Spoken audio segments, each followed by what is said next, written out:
Have you ever felt alone because of your illness, that you are too different from anybody else? Have you ever felt like your illness or your medical issues have never stopped and are going to continue to keep on going and going? Well, I have felt that in my life. My name is Josh Zazeski, and I'm going to be talking a little bit about some of my medical issues and my medical problems that I have in an effort to help those who are going through the same thing as I am and who are just starting out on their journey and with their medical problems. And I'm doing this also in an effort to create a community to help each other and help make our lives a little bit easier and and create more understanding as well. So let me tell you a little bit about me. There's going to be different parts where I share more information about my medical issues. This first part is I'm going to share about my heart issues. And my heart issue is when I was when I was born, I had a general heart defect called tetralogy of Fallot. And what that is I have 8 different defects that were wrong with my heart. One of which was my aorta was wrapped around my esophagus. I didn't have a pulmonary valve, and with that pulmonary valve not being there is the blood would just slosh back and forth up and down in my ventricles, and sometimes even my blood would just pump back in. The unoxygenated blood would be pumped back into my system, and with that, I would, when I was a baby, I would turn blue, and that really terrified my parents. They brought me into the emergency room, and I was then diagnosed with the tetralogy of Fallot. And about 10 months old, I had my first open heart surgery, and that, I think, terrified my parents and worried them. Then they were able to repair some of the things, and they put a patch over the pulmonary valve, and I ended up having a number of other surgeries when I got a little bit older. When I was about 15, 16-ish, maybe even 17, my aorta was narrowing, and they had to go through my leg in the femoral artery and go up and put a catheter with a tube on the end and do what's called an angioplasty, and to help make my aorta widen. And they found that didn't work very well, so when I was 19, they had to place a stent. And so same procedure, they went up into my heart, through my femoral artery up into my heart, and placed that stent. And then back in 2010, 2009, I began to feel tired and lethargic, and just started feeling really crummy, and I didn't know what was going on. And so I had them check my heart, and they then determined that I need to have a valve placed in. And so they placed a valve, And that procedure took a bit longer than necessary than they thought it was. It ended up taking about 8 hours, and they said that my heart was stuck to my ribs, and yeah, and they couldn't shock it back. They're having a hard time with that, and I remember the recovery for that procedure, that open heart surgery, was long. I remember I couldn't lift it like a gallon of milk, and I couldn't really get out of bed. I had to like get out of bed straight, and my wife had to help me. And then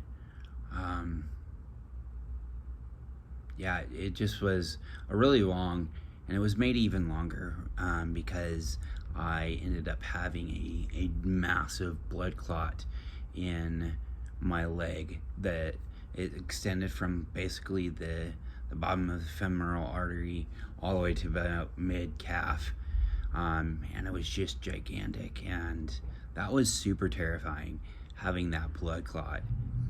And I remember I had to I went into one ER where I lived, and they had to transfer me to another ER in a neighboring city. And I just remember the doctors being really freaked out and really like on edge, because if any part of that broke off, I would be basically a goner. And I remember that was another bit of long recovery, and terrified me and my wife, because I had to deal with blood thinners and had to take it easy and do it like I couldn't eat certain foods and all this crazy stuff. And that took about 6 months of recovery. And then most recently I had to go into the ER again, because my heart started, my BPM started elevating crazy. Like I had 220 beats, and it was just insane. And they tried giving me medications to slow my heart rate, and none of it worked. So they ended up having to semi-sedate me and put the paddles on and shock my heart back into rhythm. And I guess it instantly dropped my heart rate, according to my wife. And that was a crazy experience, just crazy. Like, because I didn't like, your heart rate going faster than normal feels really odd and feels really uncomfortable. And they then did some more tests and found out my pulmonary valve is starting to narrow and wear out. And so I have to, in about a month, go and get my pulmonary valve replaced. And this, for me, is never going to go away. I'm always going to have to deal with my heart issues. And the first thing that has helped me with this is, one, I need to trust my doctors. Trust them that they know what they're going to do. And trust that they can help me.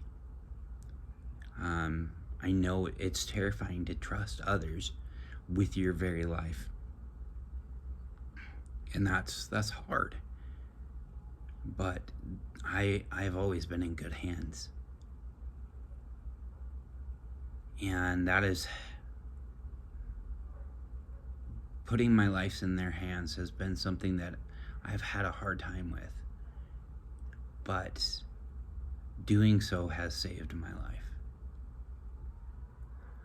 Another thing that has helped me is realizing that I need to take care of not only my physical health, but my mental health as well. And one of the things that has really helped me is listening to my doctors and doing what they say, but also not being super overprotective of myself. So what I mean by that is, and a good example is my mom, when I was growing up, she let me play and go outside and do all the things that a lot of normal boys would do. Like, I love to play sports. I love to have fun and play, ride my bike and play with my friends. And she never kept me in a bubble.